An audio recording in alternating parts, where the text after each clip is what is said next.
Should you paint the walls and replace the carpet before you sell? It's the classic fix-up question. If you're selling to us for cash, the answer is simple: no.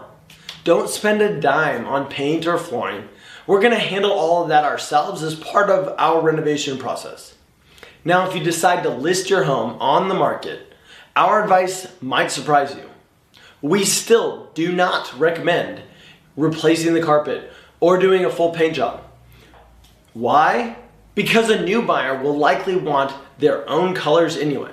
Instead, we just recommend a deep professional cleaning of the house and the carpets.